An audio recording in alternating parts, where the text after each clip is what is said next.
Hello there! In this video, I'm going to show you exactly how to build your own worm farm at home, using simple stuff you can find almost anywhere. We'll go from A to Z, building the bin, feeding your new little roommates, and I'll share the crucial tips that will make sure you don't mess it up. By the end of this, you'll be ready to turn your kitchen waste into a superfood for your garden. Let's get our hands dirty. Before we start building, let's quickly demystify vermicomposting. It sounds super scientific, but it's ridiculously simple. It's just the process of using special worms to break down your organic waste. Think of it as nature's recycling program, just conveniently located in a box. Now, the MVPs of this whole operation aren't the regular earthworms you find in your garden. We use composting worms, usually red wigglers. These guys love to live near the surface and have insane appetites, which makes them perfect for living in a bin. They happily munch on your food scraps and junk mail, and what comes out the other end is what we call worm castings. Those castings are the black gold we're after.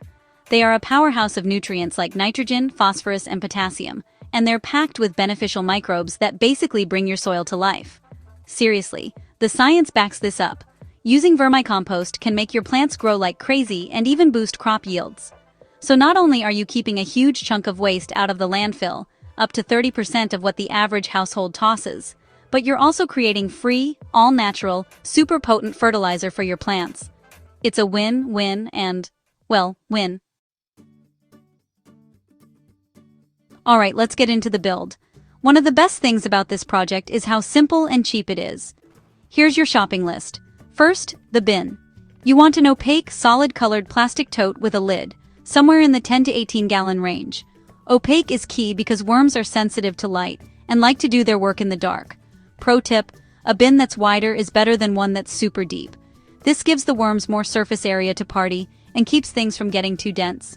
Second, you'll need a drill with about a 1/4 inch bit. This is for ventilation, and trust me, it's non-negotiable for a happy, healthy bin. Third, bedding. This is where your worms will live. The easiest and cheapest option? Just shredded newspaper and corrugated cardboard. Skip the glossy, colorful ads, but the black and white print is totally fine. You can also mix in aged compost, coconut coir, or even some dried leaves. Fourth, you'll need some water. A spray bottle is perfect for this. And finally, the main event, the worms. I'll say it again, you need composting worms, specifically red wigglers. You can easily order them online.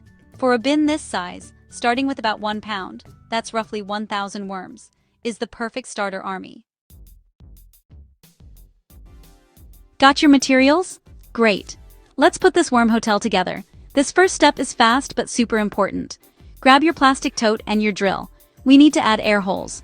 Worms need oxygen, and good airflow is what keeps your bin from turning into a stinky, anaerobic mess. You're going to drill a bunch of holes, about every 2 to 3 inches, all around the upper part of the bin, right near the top. Pop about 10 to 15 holes in the lid too. These little 1/4 inch holes are big enough for air to get in, but small enough to keep your worms from making a run for it. Now, I know what you're thinking. Shouldn't I drill holes in the bottom for drainage?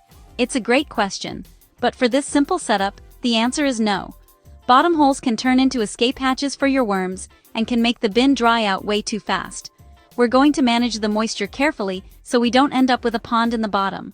The goal is damp, not swampy. With our bin ready, it's time to make it a home. The bedding does 3 jobs. It's the worm's habitat, it holds moisture, and it's also a food source as it slowly breaks down. So, go ahead and shred your newspaper and cardboard into thin, inch-wide strips. You want a big, fluffy pile, enough to fill your bin about 3/4 of the way full. Don't pack it down, keep it light and airy. Now for the golden rule of vermicomposting, the wrung-out sponge. You have to get your bedding wet, but not soaking. Take handfuls of the shredded paper, dip them in water or spray them down, and then squeeze out every last drop of excess water. It should feel damp to the touch, just like a sponge you've wrung out completely. No dripping. This is the perfect moisture level. If it's too dry, your worms can't breathe through their skin. Too wet, and they can actually drown. Once all your bedding has that perfect damp feel, fluff it up and fill your bin. You've just created worm paradise. Here comes the fun part. It's time to add the residents to their new home. Your worms will probably arrive in a bag mixed with some of their old bedding. Just gently dump the whole bag right on top of the fresh bedding you made. Don't worry about burying them or spreading them out, they'll handle it. Here's a neat little trick to get them settled in fast.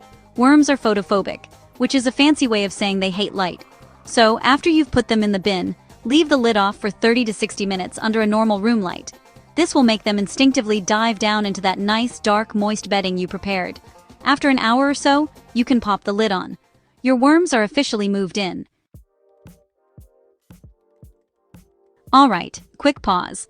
If you're getting a ton of value out of this and you're excited to turn your own food scraps into black gold, do me a huge favor and hit that like and subscribe button below. It really helps the channel grow, and you won't miss out on any future sustainable projects. Okay, let's get back to it. Let your worms get used to their new digs for a day or two, then you can give them their first meal. Now listen up, because this is where most beginners go wrong. The number one mistake in vermicomposting is overfeeding. It causes smells, attracts pests, and makes your worms sick. Always, start small. So, what's on the menu? Worms are foodies, but they have a specific palate. They love fruit and veggie scraps. Think apple cores, banana peels, old lettuce, and carrot peelings. They go absolutely wild for coffee grounds and the paper filter. Crushed eggshells are also an amazing addition. They add calcium that helps worms reproduce, and they also balance the bin's pH. Now for the do not feed list. This is critical. No meat, no fish, no dairy. These will rot, smell horrific, and attract every pest in a 5-mile radius. Also, avoid anything super oily or greasy. Finally, go easy on, or just avoid citrus peels, onions, and garlic. They can make the bin too acidic and harm your worms. When you feed them, don't just throw the food on top. Always use the bury it method. Dig a little hole in the bedding, drop the scraps in, and cover them completely with a couple of inches of bedding. This one move is your secret weapon against fruit flies and odors. And try to bury the food in a new spot each time, rotating around the bin. Once you're up and running, the maintenance is surprisingly minimal. The biggest factor is location.